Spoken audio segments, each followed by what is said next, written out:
Level Up Latina partners with working women and mamas alike to guide them in achieving fulfilling career and life goals through financial empowerment, professional or leadership coaching, and personal wellness. Find the unique coaching you need to succeed. You're listening to Vero, Ceci, and Irene, and we are Level Up Latina. Welcome to another episode of the Level Up Latina podcast. This is episode 167. This episode will air in September, and today we're going to be talking about transitions, any kind of transitions, whether it's career transitions, in your personal life, relationships, kids, back to school, todo tipo de transiciones. We're recording early in the middle of the summer to transition also to our new normal. Vero is getting ready to have a baby, so we wanted to make sure that we were ready and that we were delivering weekly episodes to our listeners. So before we start chiming in, ¿cómo están chulas este bello domingo de verano? Bello domingo. Como que from the last time we recorded, we so much has changed. I'm just kidding. No. I love the fact that you're delivering weekly episodes. We are so committed to these women and to our podcast that I'm like, baby, you stay in here. My husband's like, Vero, you're going to record again. I'm like, look, I'm trying to just stay clear for as long as possible. The girls are on board.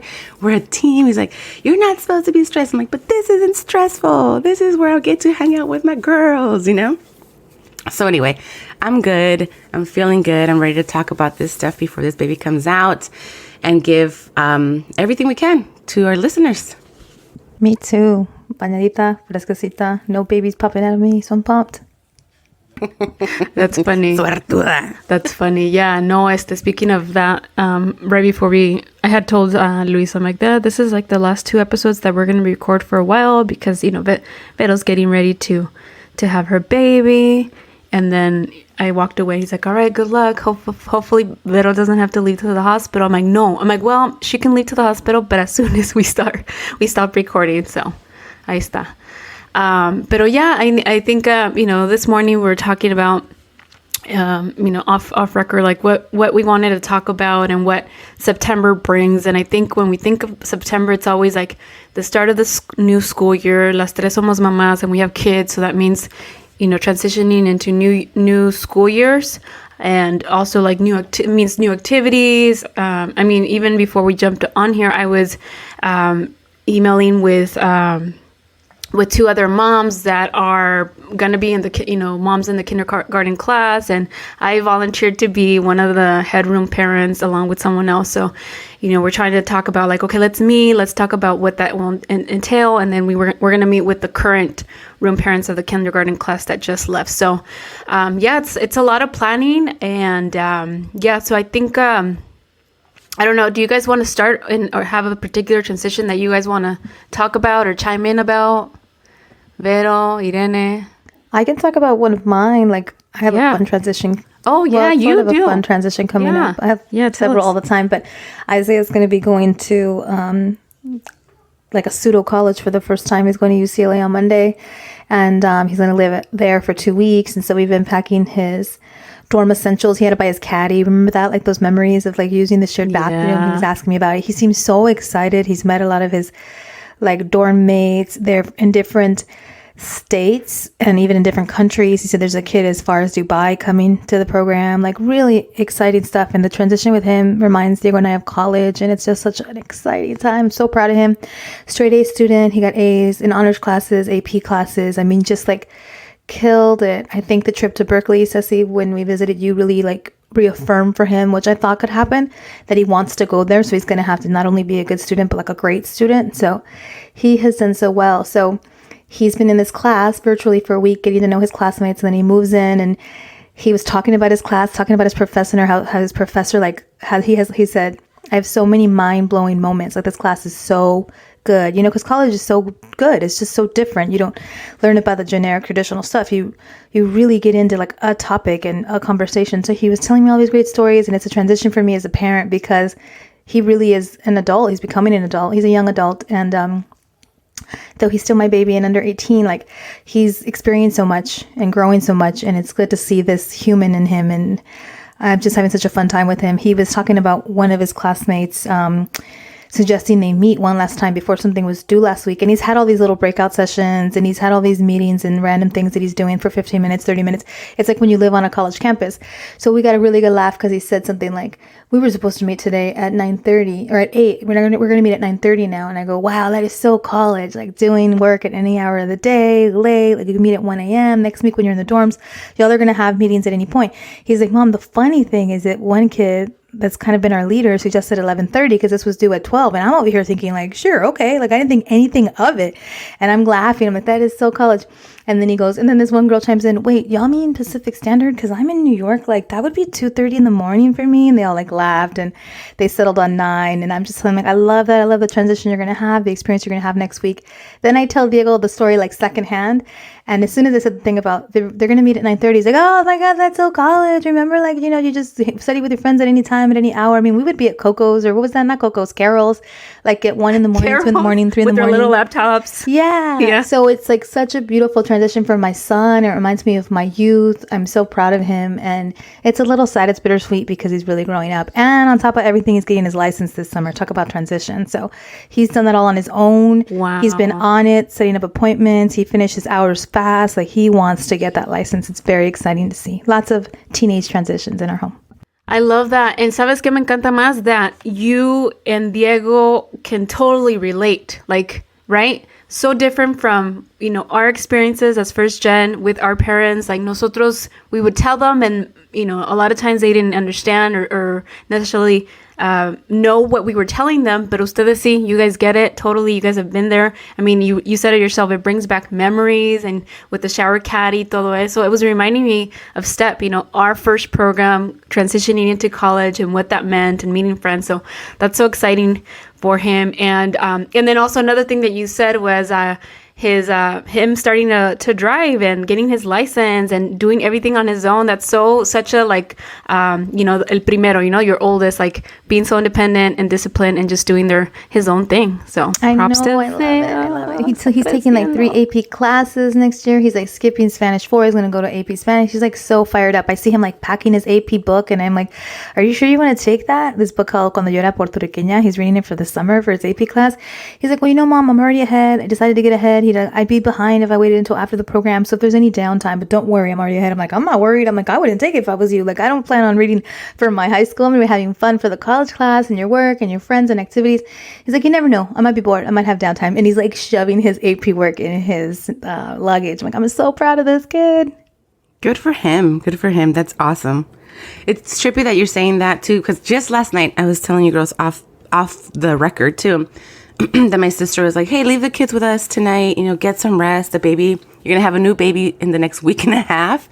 So get as much rest as you can. And I had a bunch of stuff I was putting away, like, you know, doing the nesting part, which I really can't nest when we have the 3 little ones here and so much going on. So it was really nice that my sister was like, first off, get better, because I just got sick off of my husband and the kids because they've all had a cough and a really bad throat infection and all this stuff. But then it was nice to just like have some peace and quiet to like talk with my husband. And we ordered like a really good dinner. You know how we do date night in? I was like, ¿qué se te antoja un steak? Like our last like good dinner together. So we ordered a nice meal and we're talking about these things about like, hey, how crazy that our kids are. We're going to have such a different relationship with them in the sense of like being able to understand the things they're going through. Because we're first generation, right? Because we were the first here experiencing what our parents did not know. And we're like, how do we make sure that you know, we were able to have these conversations, that they understand why we're doing certain things? And like, it's just letting them know, you know, like, you know, our thing about speaking Spanish to them, right? It's like, well, how do we make sure that they understand that it's important? I'm like, because we tell them. And then we started watching X-Men Apocalypse. And it's the part where Magneto, he's not dressed as Magneto, but he has a daughter, right, and a wife. And he's singing to his daughter. And she goes, how did you learn that song, Dad, right? And he goes, well, my parents, I learned it from my parents. And they learned it from theirs, and theirs from theirs. And I think it's if it's something that you value and it's important, you're going to pass it on and you're going to tell them like, hey, this is why. And here you go. So I think that whole first gen experience is so unique to us, but it's going to bring us, we're going to bind these two like foreign cultures in a sense, right? Like where our parents came from and now where the future's headed, and remind them that it's like, hey, this is why it's so important to remember who you are. Keep certain traditions, certain values. And I think it gets scary as our kids grow older. Like, my kids are still little. And Gali's transitioning from preschool to TK because she doesn't turn 5 till after the deadline. So she'll be doing TK, but even then we're like, it's really important that we wanted her to do dual immersion. So we're in that transition now of like, wow, she's a growing little girl. Like, we were looking at pictures, comparing her first day of preschool, and I se las mandé a ustedes. I'm like, está grandote, me dan ganas de llorar, and she's only 4. I'm just like, I would be chillando. If I was Irene, I'd be like, I'm so proud of you, and you're awesome, and why are you taking that book? Like, I would not be able to have a conversation with my child, But I see her, and I'm like, wow, she's come so far from like last August to today, and, her transitioning and seeing that my Joaquincito wants to be like his sister. Like, I want to go to school. Yo quiero amiguitos. And seeing them grow up and learning is pretty awesome. So I'm ready. I want to partake. I want to be a kinder parent if I can. But I'm really excited for her that she's going to this new school. But she's also like, we drive by the school because it's like 2 blocks away. And we go to a park that's right behind it. And we've been telling her, like Otto specifically is like, mira, Gali, that's your school. You're going to be in Emerson. Vas a ser un tigre de Emerson. And she's like, sí, un tigre. And the tiger's like a really cute little baby tiger, It's like super cute. And she's like, mami, ya voy a ser un tigre de Emerson. Entonces, ¿cuándo voy a la escuela? ¿Mañana? I'm like, no, mami. You get a vacation. You get a break. This is what we call summer vacation. And love it, enjoy it. This is where you get to spend time here at home or wherever we make plans to do things, and you just have fun. And then you start school again and have school fun with friends and all that stuff. I'm like, so in August, late August, vas a ser una tigre de Emerson. And she's like, no, tengo miedo es que no conozco. And that's the thing, they don't know. It's like, for her, she's not just going to the next classroom.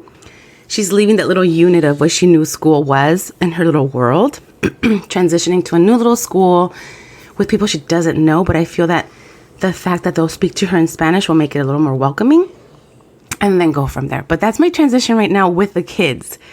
And then obviously adding a new one. So we'll see. I'll talk about this later. Me preguntan después cómo me está yendo esa transition, because ahorita we're still good. We're still good. Yeah, we'll definitely have to circle back on that note in a few months. Pero todo va a salir bien. Vas a ver. You got this. You got this. Y aquí estamos para echarte porras, apoyo en lo que sea. Aunque sea de lejitos, I know Irene, Irene está más cerca que tú, pero yo acá de lejitos. Eso que estabas diciendo, Vero, de que, going to a new school, it's a big change, especially for our little ones. Mine are going to kindergarten, the same school, but it's like on the other side, because they were on preschool on the other side, and now they're gonna be in the K through 8th, La Escuela Grande, the big school. So they're excited about that. They know that some of their friends are not going to be going to the same school, like one of their little best friends, Maddie. Maddie, I'm gonna miss her and whatnot. I'm like, well, maybe she'll, she's probably gonna come back when she's a little older, and we can still have play dates con ella.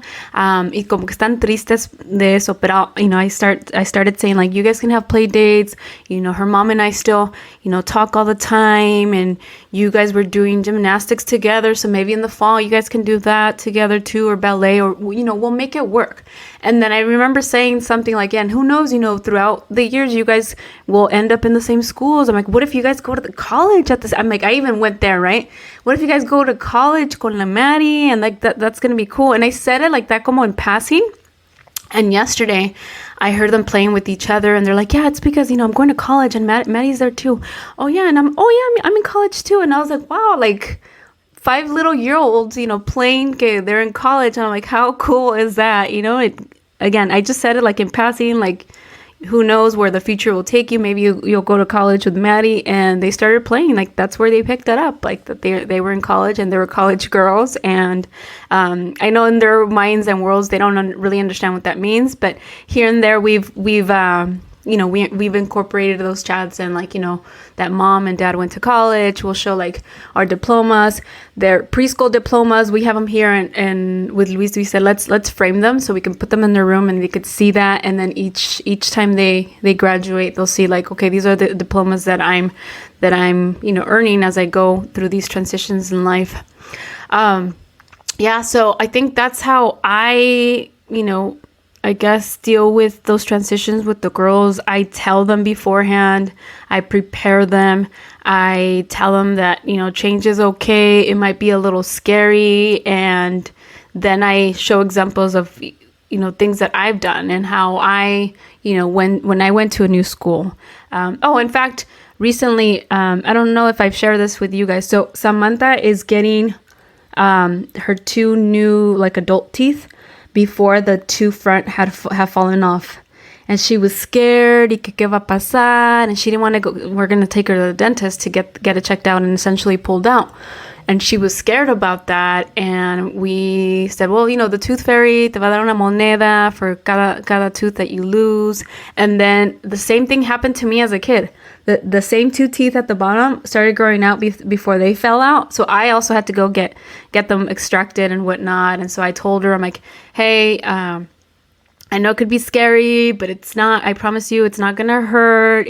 They're gonna numb it. They're gonna put some gel on it, and then they're gonna pull them off. And yeah, you're probably gonna bleed, but they're gonna put some cotton balls there to make it stop. And then you're gonna come out, and you're gonna have two teeth that you can put under your pillow, and you're gonna get a nice little surprise.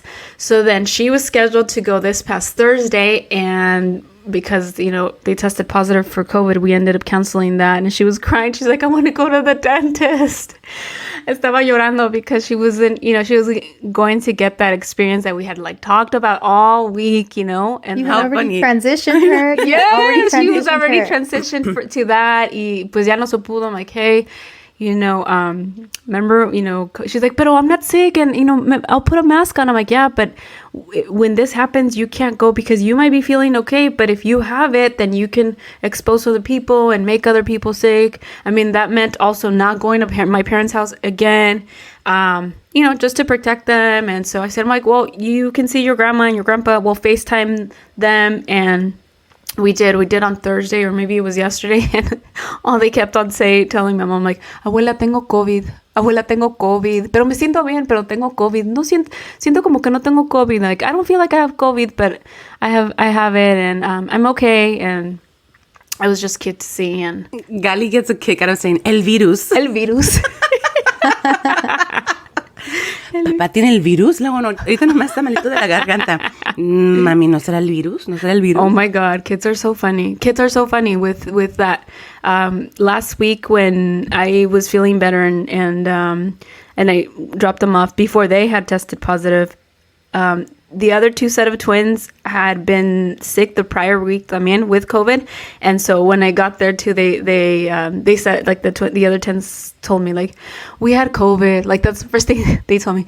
Hey, we had COVID. And Samantha interjects, my mommy and daddy too, they had COVID too. And I'm like como si fuera something it's kids, but it was funny that they were it was the cool thing, right? The cool thing to show up and they had COVID and oh, my parents had it too, So a ver qué tal this upcoming week when they go back to school. I'm sure they're going to be sharing yeah, we were at home, we had COVID. So living with COVID now to 12 months ago, 24 months ago, it's just so interesting that now COVID is a cold. Everybody gets this cold. We have to define the cold that it is. We have to do a special protocol for it. It's such an inconvenience, right? It's such an weird, ya nos acostumbramos. We've gotten used to what it's like to have COVID. That'll probably never go away. It's just such a weird thing. And then traveling with it or adjusting for it. When we last traveled, we didn't really need it here in the U.S. anymore for airports or for restaurants, for indoors. I get to Mexico and suddenly it was back to mask world. And it was a weird, oh man, yeah. And the little bit of time that I didn't need the mask, my sister and I kept forgetting masks. We've got a mask in our purse. Same with my son leaving to UCLA. They're going to use the mask indoors. I'm you have to take enough. You have to make sure to always have it. You can't walk into class without it. Such another weird part of living, this whole, if you're sick, what does it mean? People kind of look at you is it COVID? We had a neighbor that was really sick and we were all kind of not trying to hang out with him. It's just such a weird adjustment, right? I know that we talk about COVID a lot in this podcast, but I think it's grown up with us. Matured with us, transition totally with us. Transition, matured, all the above. I know for me, I always think now everybody, well, here in the city and surrounding areas, people still wear masks indoors. Still, people have them. So to me, it's so normal. But I think about it, how people before pre-COVID, they were wearing or random person wearing a mask, and se le quedaba uno viendo like it was weird. But now it's not. Now it's so normal and part of our lives and whatnot. Luis recently went to New Orleans, and he was saying how everybody on the flight from here to, I think he had a layover in Salt Lake City somewhere. And so from here to that flight, everyone was wearing masks. But then from that point on to New Orleans, nadie ya. He's like, I still wear mine. And he swore he was going to get it during, one of his business trips. He didn't, thankfully, but he ended up getting it acá. But yeah, it's always changing. And I feel that it's here to stay for a while. And we see the numbers coming up in the summer when people like relax and get back together and all that. And then things kind of relax. And then otra vez en diciembre, because así pasó. I mean, the past 2 years, no? And I think it's also like we've learned that it's a common courtesy. Like if you're sick, put a mask on. It is, if you're going to be out and about, like it doesn't matter if it's COVID. If you have a cough and you know that it's something that it's not good, if you have a viral cough or bacterial, whatever it is, like, you know what you have. You be responsible. Who cares what anyone else is saying? I think it's a common courtesy for everyone in general. Like, you want to go out, still go out, wear your damn mask. But I think that we've learned that, and it was something that we didn't do before. It was like, all right, I just have a common cold. Well, it keeps spreading, making it so common because we're not protecting everyone around us. So I think it helped make us a little bit more aware that way. Even though some people out there are more like, well, ¿qué importa? Si it's just a common cold, le va a tocar a todos. And it really is like, no, maybe the way that it hits you hits someone else different. Yeah. It's cool to take it casual in your own family, but then you don't get to decide if our family is casual or not. That's the part that's interesting. Like, give me the decision to choose if I want to be around your spouse who has a cold, or your kid wants to sleep over and they may have something, they're exposed to someone who's exposed. Like, I think we're becoming a little desensitized, and the awareness is not the same for everyone. And, then there's all the anti-believers, and they don't want to vaccinate, and that's like a whole nother ballgame, right? Like, they've never believed in the vaccination. They're making fun of us for being sick with COVID, and we're so vaccinated and boosted, and for being sheep. Yeah, that's true. But yeah, I do wish that I wish there's no perfect answer, but I wish that we could all transition to one happy middle ground and respect each other wherever you are. Like Vettel said, if you are feeling sick, like, why not take extra precautions? But I think some folks out of spite don't, if they're on the side of it, that don't believe in COVID. And that's like, we're never gonna really be able to get out of this faster. It's going to take us a really long time because we're still disagreeing fundamentally on how to handle just illness in public. That's like a whole episode in and of itself. But I do worry about the level of people just kind of passing it on and they don't care, because now COVID is just a huge inconvenience. It's like people are canceling weddings or vacations, or big opportunities go away. We have something at stake, my friend. Like, we're not just going to let you go get COVID this weekend. But anyway, that's another transition. Even transitioning your teens to live this way, to freaking live this way. Like, she's like, we're not tired to walk into 7-Eleven and just grab a cup of COVID, okay? No, you're gonna chill, homie. For real, homie. Yeah. But they are so tired. Like, our kids are tired. Our teenagers are tired. I do think our kids are fatigued about that all, and that's another transition, because it's like, don't give up on the good fight, kiddos. Like, you still have to do the right thing. It sucks. I know it sucks. I tell them all the time, I know it sucks. Like, when you got to wear the mask, or you can't go somewhere, or you have to self-isolate. I know it, but it's like the greater sacrifice is for everybody. And I think it's a good lesson for kids. Like, they can't have everything.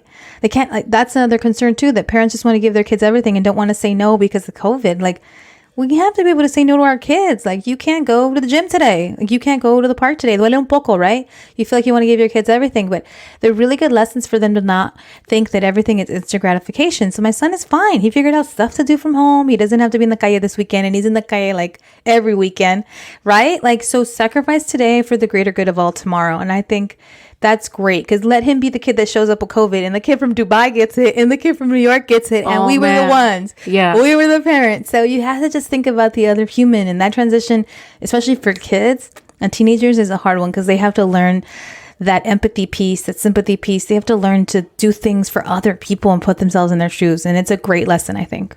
That is a beautiful lesson. Yes, that's a great point. Because it's not just them in this world. Tip of the day. It's not just them in this world. It's not just, right? It's such a community in a lot of ways. It's beautiful. Yeah, I love that. Any other transitions that, besides with kids and COVID, anything else that comes to mind that you'd want to share for our listeners? I wanted to talk about a client of mine right now, and we can maybe all kind of pick from a client, but I do have a client that's transitioning from being in a relationship that was on and off to being single. And I am feeling for this client so much because I know those years for me, when I was trying to, still got my groove back status and be like, oh, I'm better off without him. I'm gonna get it together. 2 minutes later, I'm sad without him. 3 minutes later, I want to get back with him. 4 minutes later, I don't need him. I look good. I'm going on a date. Da, da, da, da. There's such a swing in the the transition of being with someone to being single. And my advice to anybody going through that, and this is my advice to my client, is like, take a deep breath, take it slow, because you're hurting, because you're healing. You're going to want to rush through this phase. I feel she wants to rush through this phase and forget him, and rush through this phase and move on, and rush through this phase and be okay. And then suddenly we're working out. Suddenly we are eating better. Suddenly we do all the things we should have done with that man in our lives, so that person wasn't our whole lives, or woman, if you're dating a woman. Breakups are such an interesting time. So I would say, if you're going through one right now, if you're listening to this and this is looming and you're thinking of breaking up with someone, or you just broke up with them, like, it is okay to not know what to do for the next 6 months, and to just take it day by day and breathe, and don't do anything like irrational around your life. And do the things that a lot of us want to do. Like, suddenly we want to work out again, or see our friends again. Those friends might be like, where you been? Like, those friends might be like, you haven't been around. Now your man's not around. There's a lot that goes on with that transition. But I would say, take your time after a breakup. Like, it's such a hard advice, I know, but like, don't rush to try to fix everything in haste and anger. And you feel shame when you're breaking up with someone. You feel embarrassment. You feel so many emotions. And I think you just have to go through them, like, regardless of what your mom is going to say and your friends are going to say, and the girlfriend that told you to break up with the person, or the coworker that's opinionated. Like, you're going to get hit with everyone. So take your time, breathe through it. Don't make any rash decisions. Do the good things, yes, and stick to those good things, not just in the immediate breakup. Like, make a plan to change your lifestyle if it's something you want to change for the long haul, not because you're going to show them, because I think nothing good comes out of that. I think you don't heal from a breakup. I think you don't actually move on from a breakup if you're so clouded and rushing and turbulent and everything around you just because you want to ignore sadness. Like, feel sadness just because you are angry at that person. Be angry. Talk about that. Maybe not with that person, because that's not going to help, right? But who can you talk to about your anger that you feel? Like, talk about those feelings of a breakup. We don't do it enough in our community as Latinas, as first gen. I feel that I love that we have clients that go through this, because I feel like we're one of the first they go to, because they know, like, LUL's not going to judge them. It's all guilt-free. The community is like, tell me whatever you want. I'll tell you what I can relate to, or I'll tell you if I think you're being crazy. Like, we don't do that enough. So take your time to find people in your corner in a breakup that are going to be good for you, not bad for you. Because I'm in the opinions, your family, everybody's a hot old mess during a breakup, and that transition is hard. And then the thing is, family will be the quickest to say, like, por pendeja, que por esto y que no sé qué. And it's like, yo, let me go through what I'm going through. The thing is that, like, well, why didn't you say something before, Mom? Why didn't you step up? And the thing is that when our family or our friends tell us, like, hey, I don't like that person for you, well, it's because you don't nos conoces, we get defensive too. Instead of having a conversation of like, well, what of that relationship don't you really like? Or why don't you think this person is for me? And asking those questions are okay. And then you can hear them out and be like, well, you know what? No, I don't agree because you don't see this part of our relationship, or maybe this, but at least it's in your mind. And I think when people tell us that, no lo borras, you don't just like, you kind of like dismiss it. I feel that it's there and you kind of pay attention to those things, right? Having gone through enough breakups, I think the only time I really gave myself the time to heal and really just look inward was after my breakup with Jesse, which was when he cheated. And typically the other ones, like after I broke up with Walter, who was the fiance I had, we had bought a home and all this other stuff. When I broke up with him, I really transitioned really quickly into this relationship with Jesse. And it was really fast, kind of like, well, I'm with this guy now. And this is the right guy. And I went in really blinded, like not even really, like, okay, what am I learning from this relationship to this relationship? And I kind of just really jumped really quickly. And prior to that, it was like people that I would date on and off, and that was like, I was really into them, but the things just never, just didn't work out. But with that breakup with the last one that cheated, it really helped me process. We all process things differently. And I think when you end up hurt, when you end up feeling betrayed, when you feel like, but I did everything I could, then you blame yourself. You need time to process those emotions instead of jumping into doing something like relationship wise or thinking like, or jumping back in with that person, because you never know, life can happen. And then 10 years, 5 years, I don't know, you can end up back together if you have forgiven and forgotten, right? Because you have to forgive and you have to forget, because you can't be bringing up old shit to the relationships, right?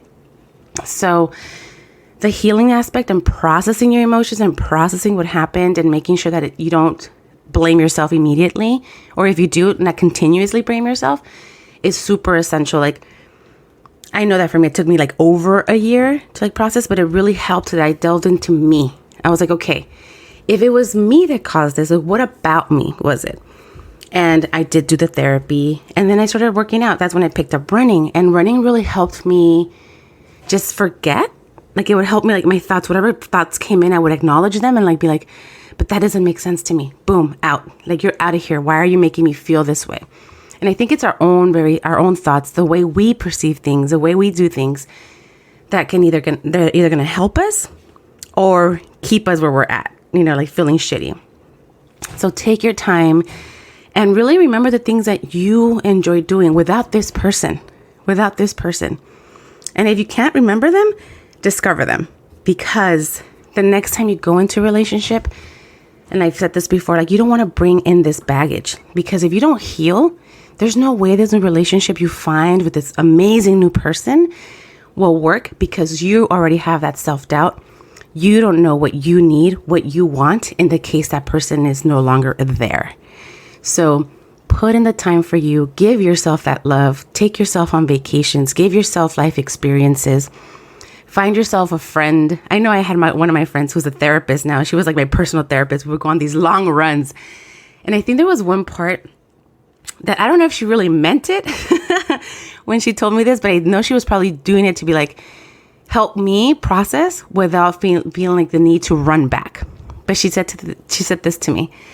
She said, you know what? I have a feeling that you two, your story isn't done yet. But just, focus on you and take care of you. But I have a feeling like your relationship was a unique and special relationship. I don't think it's quite done. And in my head, I was like, yeah, you're right. But let me just focus on me. Who knows what will happen in a year? Who knows what will happen in 2 years? And right now that I was thinking about it, I was like, I think that was her way of telling me, like, take it day by day, because you never know. And day by day, I got better. And a year later, I was like, I don't need to go back to that. We were done. But the fact that she helped me, like, gave me that little piece of hope, it was kind of like, oh, this helps. So with your client or with anyone that's out there, it's like, your story isn't over. And if you feel like you need closure, you'll eventually get it. Maybe not the way you expected it, but you'll get it. And the thing is that you are the one living your life. You are the one in this constant battle of feeling like getting better, processing the hurt, healing. And in the meantime, you're like rediscovering who you are, and you're like becoming stronger and better for it. So there you go. That's all I have to say. Both points that you both said and shared reminded me of something. I know this is about transitions and whatnot, but I think this is part of what my transition was back then. A couple episodes ago, we were talking about breakups and what advice we would give women. And, the last breakup I had, or big breakup that I had that I remembered, was the one where this guy broke up with me weeks before in my law school exams, my first year of law school. And then how that summer I was like, girlfriends, spending time with girlfriends. But then I right now just remembered, I'm like, yeah. And I also like looked for like a rebound, essentially. Like, I started dating this guy from law school right away. Right. And I think in my mind, I knew it was a rebound. Like, I knew it. And I felt like as you guys both were talking, I remember being very explicit. I'm going to graduate from law school. I'm going to go back, to up north. I'm going to go back and, relive my life. And in my mind, I felt that coming back, I was going to get back with this guy. So I always had this in my mind, that the guy from Sacramento. I always thought that. I always felt that.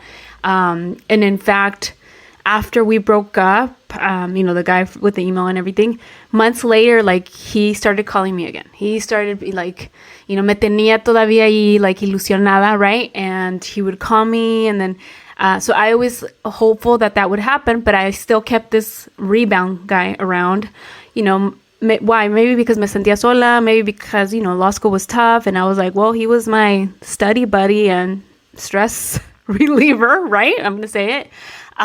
So then that just kind of dragged on. And again, I felt like I was very explicit saying, hey, I didn't want to boyfriend necessarily, but then he turned into a boyfriend, and then we were together essentially like the next 2 years of law school, and then I told him that we were going to break up because I was going to move back up north, and I didn't want to have a long distance relationship. But I think I said that because I was thinking, oh well, I'm going to get back with this guy, así se van a dar las cosas. Didn't happen, newsflash. And I came back, and then I remember just feeling lonely. Like I felt lonely. Like I was so used to just having like a partner, and I remember, contacting this guy again, the law school boyfriend again, and then we just kind of rekindled and got back together. But nunca, I don't know, I never felt in love, right? I never felt in love. I was just como que era someone that understood me, someone that was there during like the difficult, stressful years of law school. Did you guys meet him? The law school boyfriend? Okay. Yeah, we did. Yeah, okay, we no did. acordaba if you guys had. And then I was still with him when I met Luis during so anyway, I came back, I was back, I was a lawyer, todo eso, and I remember meeting up with the guy from Sacramento, and when I saw him, I remember like we hung out, and when I saw him, like ya no sentí nada. I was like, oh my God, I'm like, I held on to whatever thank fucking God. Thank God. Pero I remember thinking like, I hung on to this, like que pensé que era amor, and I thought it was like, oh my God, this is going to be the guy for me. And I saw him, ya no sentí nada, and I'm like, what the hell? Like, como que it was a light bulb, right? Moment where like, oh my God, I was holding on to this, that I thought this was going to be my life after law school. Y al pobre law school boyfriend lo tengo acá como kind of just dragging on.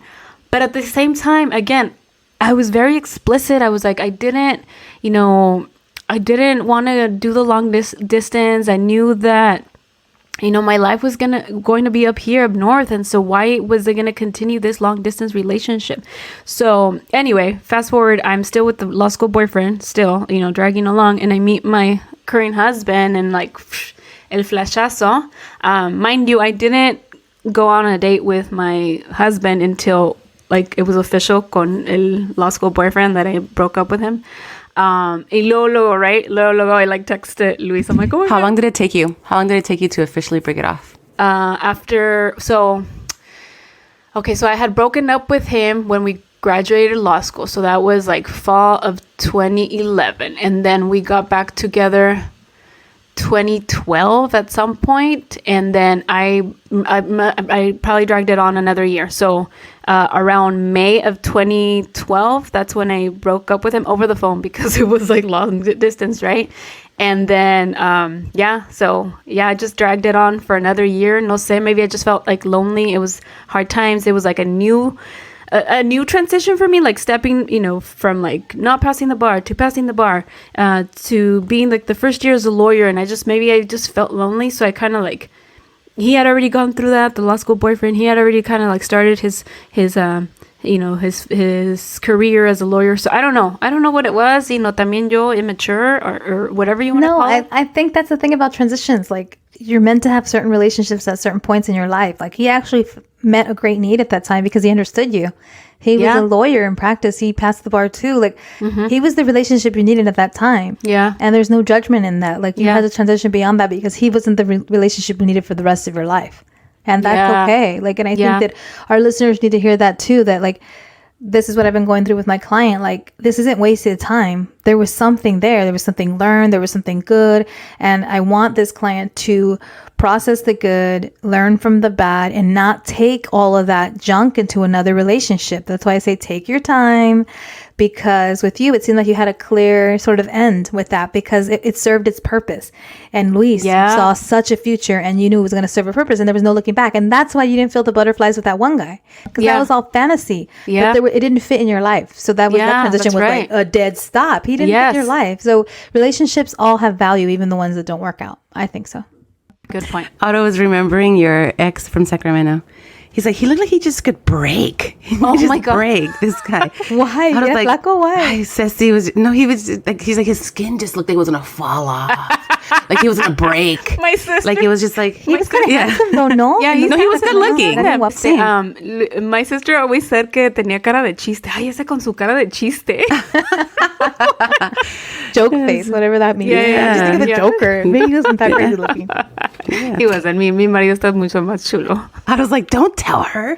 I don't care. I don't care. We need comic relief on the podcast. That was funny. To be honest, now that you mentioned that, I remember when I first started dating this guy that like I had gone out with him, and then like I remember maybe Mikey and Otto were there, and I remember Otto like talking shit to me and saying como que no le parecía, like ese que se cree or whatever. No, I think he came off like that with like my guy friends, like como que no sé, algo así. So my guy friends didn't really like him, to be honest. Now that I remember, I think he was like just protective of you. He came off like the guy that he was. Didn't he break up with you in an email? Like the guy that he was, probably. A ti te tenía toda enamorada, but he came off like a dick, like a shallow dude, probably. Yeah, the guys could read it. The shallowness, great instinct, and then he ran in shallow skin. He was gonna break his ghostly skin. That was about to throw up in her mouth. That's how he was about to break. I don't care. Yeah. That's so this funny. Is so funny. That's another transition too. Like I think friendships, right? I remember in college, like I went into college not really having a lot of girlfriends, and then hermanas happened, and I got I grew close to a lot of these women, and I'm like, this is what it's like to have female friends. This is what it's like to have like a tribe. But then I also had a lot of really good close guy friends, and then graduating, transitioning to like from college into what we call the real world, a lot of those friendships slowly kind of just dissipated. And I miss my guy friends. I missed having them around. Like, even at work, I would siempre me llevaba bien with all the dudes. Like, I was such a guy's girl. I always felt that way. But I'm like, damn, this really sucks that for some reason or another that we can't, for some reason, like male and female relationships like easily dissipate. Even when you really just have a genuine love and care for these people as friends. So I kind of miss that. I miss having the dudes, but then I'm like, I have the dude I want in my life, that can give me a perspective and all this stuff. But having those friends, like, because I think that a lot of the times many guys can help us, give us a whole different perspective on things, right? And they just see things differently because of their experiences as men growing up and us as women. I think those kind of relationships are essential to help us kind of be like, well, what would my guy friends say about this guy? Or what would they have experienced, or what would they do in this situation? So I feel that if you have any friends, like if you don't have any guy friends, make a guy friend. Like I think it gives us a completely different world view and perspective on things that sometimes we don't think so. So I think I miss that. My transition from like college and not having and going into the real world and losing those friendships. Like I miss that. I definitely do. Because I remember thinking like these guys are totally coming to my barbecues and my kids' birthday parties. Like these are my homies, And then no, para nada. Diego has always said that he doesn't really believe, and I think now we're older, maybe his reference and point of reference has changed, but when we were younger and in our 20s, he would always say that he didn't believe guys and girls could be friends. He always thought that Luis people were friends. That. Yeah. Luis he always thought somebody was secretly attracted to the other. He's like, I've known guys that, that's my friend, and I always know that they're secretly pining for her, want to get with her, or girls to the other guy. He's like, I don't see it. He's like, I think I can't think of a situation where I didn't see it turning poorly. I don't believe it. He just never saw it. He just never saw. And then it'd be funny because I try to come up with examples of guys who are my friends. He's like, he's not really that your friend. And then his other example was like, unless one person is like super attractive, unattractive in the equation. He's like, then I get it. Like super unattractive and there's like no physical chemistry, but he always felt that that develops. He's like, especially friendships, like it is like a breeding ground for physical chemistry. So I think that it's interesting because those people all kind of faded away when you got married. Maybe secretly those people were not your friends and wanted to get with you, girl. That's Diego's theory. They faded away before. That's funny. Yeah. Mi marido dice lo mismo, and I'll do the same. I'm like, what about Everardo? And I said, when was the last time you hung out with Everardo? I'm like, I guess he came to our wedding. And then what? And I'm like, well, what about like Kevin, my colleague? I'm like, we still like hang out with him. I'm like, he came to Mexico to visit us. He's like, yeah, pero vino con su familia. I'm like, yeah, I guess so. Yeah, that's different. Like different. Families can be families' friends, but yeah, I think Unless y'all swingers, girl. Unless y'all down to swing and be like, hey, we've been real friendly. As a couple, we've been attracted to your couple. So what's up with the couples being couples? Yeah, no, I think it's possible in that, like, cuando ya la familia se hace amistades, I think it's possible, and still, like, I like, again, with Kevin and his family, before getting married, I used to go out with, like, my buddies from the firm and get drinks, and Kevin was there. But now it's like families. Like, he came with his family to Mexico City. We hang out. Wait, but did any of those people that got drinks with you, did they ever flirt with you? No, I mean, I think they kept it professional. I mean, that's nice. Yeah. And I was gonna say someone else. Oh, El Everardo. Yeah, he just kind of felt like the last time I saw him we all saw him, probably was my wedding, I think. I just think that there is a chance. I have been.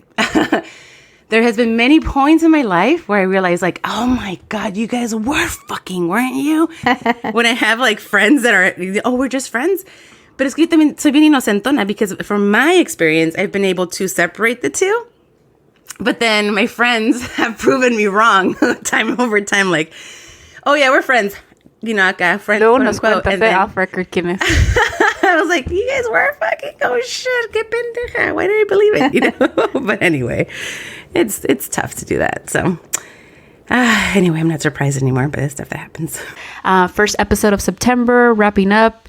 Thank you for listening. Just want to mention here that if you are enjoying the conversation, if you have other topics that you want us to discuss, you know how to find us. If you follow us on social media, our handle with Facebook and Instagram is @leveluplatina. Also, if you want to email us, our email is admin@leveluplatina.com. We're also on Twitter. Our handle there is @Latina_up. Also, if you're a small business and you want to promote your business on our podcast, hop on over to our site to purchase your business shout out. También on our website, leveluplatina.com, you can find out more about our one-on-one coaching by booking your free assessment, or also sign up for our Guilt-Free Squad group. We have some great sessions coming up with the Guilt-Free Squad, so stay tuned. With that, it's a wrap, chicas. Thank you for tuning in. Thank you for listening. Thank you for sharing about your different transitions in your life. So, gracias. Besos, chulas. Besitos. Don't forget to level up. Ciao. Ciao.